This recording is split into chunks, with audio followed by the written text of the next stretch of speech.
প্রিয় Indian visa প্রত্যাশীগণ, আপনাকে এই ভিডিওতে স্বাগতম। এখন আমি আপনাকে দেখাবো আপনার কাঙ্ক্ষিত স্লটটি ধরার জন্য আইভেক্স সেন্টার থেকে যে ওটিপিটি আপনার নাম্বারে পাঠাবে সেই ওটিপি আমাদের কাছে কিভাবে ফরওয়ার্ড করবেন। প্রথমত আমরা আপনাকে এই লিঙ্কটি প্রোভাইড করব। আপনি যদি প্রথমে এই লিঙ্কটাতে ক্লিক করার পর এখানে অ্যাপটা ব্যবহার করার সম্পূর্ণ ইনস্ট্রাকশন এখানে দেওয়া আছে। তো এইখানে ডাউনলোড করুন এই বাটনে যদি আপনি ক্লিক করেন তখন অ্যাপটা ডাউনলোড হতে থাকবে, অর্থাৎ যেই অ্যাপের মাধ্যমে আমাদের কাছে আইভেকের ওটিপিটা ফরওয়ার্ড করবেন। তো অ্যাপটা ডাউনলোড হচ্ছে, আমাদের অ্যাপটি ডাউনলোড হয়ে গিয়েছে। এবার আমাদের কাজ হচ্ছে অ্যাপটাতে আমরা ক্লিক করব এবং ইনস্টল বাটনে ক্লিক করব।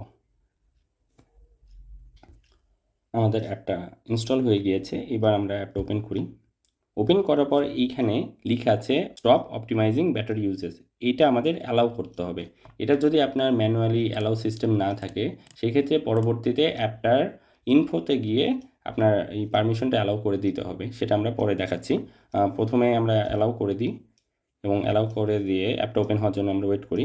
এইখানে আপনি আপনার আইভ্যাকের যে ওয়েব ফাইলে যে নাম্বারটা দিয়েছেন সেই নাম্বারটাই এখানে ইনপুট করবেন। তো আমরা একটা ডেমো নাম্বার ইউজ করছি, দিয়ে সেভ করে দিব।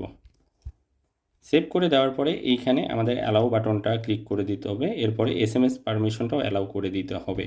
কাজের টাইমে আমরা এই অ্যাপটা স্ট্যান্ড বাই মোডেই রাখবো। আমরা অ্যাপটা কেটে দিব না, ক্লোজ করেও দিব না, আমরা স্ট্যান্ড বাই মোডে রেখে দিব। ফোনে নেট কানেকশন সর্বদাই অন রাখতে হবে। এছাড়া আমাদের কাছে ওটিপিটা যাবে না এবং ওটিপি না গেলে আমরা কাঙ্ক্ষিত স্লটটি ধরতে পারবো না।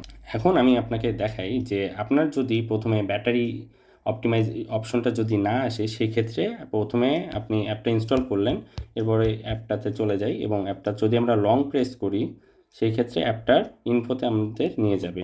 আমরা আরেকবার একটু চেষ্টা করি, অ্যাপটার ইনফোতে যাই, যে এখানে ক্লিক দিলে অ্যাপ ইনফোতে নিয়ে আসবে এবং অ্যাপ ইনফোতে আনার পরে এইখানে আপনি দেখতে পারবেন যে পারমিশন যেগুলো আছে এগুলো অ্যালাউ করে দিতে হবে, যে phone permission allow, SMS permission allow.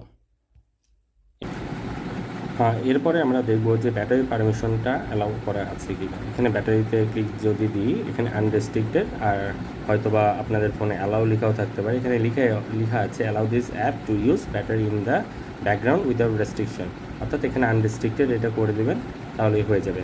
ফোনে নেট কানেকশন সবসময় অন রাখতে হবে এবং অ্যাপটা ক্লোজ করে দিলে হবে না।